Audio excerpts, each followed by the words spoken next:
সাল্লাল্লাহু আলাইহি ওয়াসাল্লাম কি কখনো বলেছে তোমরা আমার ইবাদত করো? কি বলেছে? কার ইবাদত করো? ইবাদত কার করতে হবে?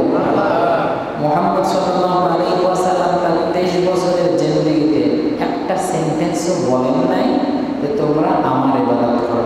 বলেছেন তোমরা কার ইবাদত করো? এই জিনিসটা একটু খেয়াল করে দেখেন। আপনি নিজে যদি একটা কাজ করেন, মন চাইলে আপনার নামেই যেন জিনিসটা হয়। কিন্তু মুহাম্মদ সাল্লাল্লাহু আলাইহি ওয়াসাল্লাম সারা জীবন দাওয়াত দিলেন আল্লাহর কালামের আল্লাহ, একদিনও বললেন না আমার ইবাদত করো। 63 বছর জিন্দেগির পুরো সময়টা বললেন তোমরা সবাই এক আল্লাহর ইবাদত করো।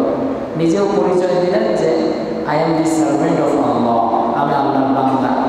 নিজেকে আল্লাহ হিসেবে দাবি করেন নাই, যেটা অন্যান্য ধর্মে দেখা যায়। নিজেকে ভগবান বলতেছে, নিজেকে গড বলতেছে, নিজেকে খোদা হিসেবে দাবি করতেছে।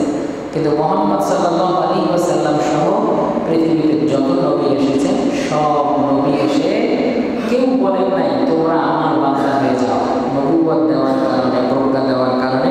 বাট তারা বলেছে খুব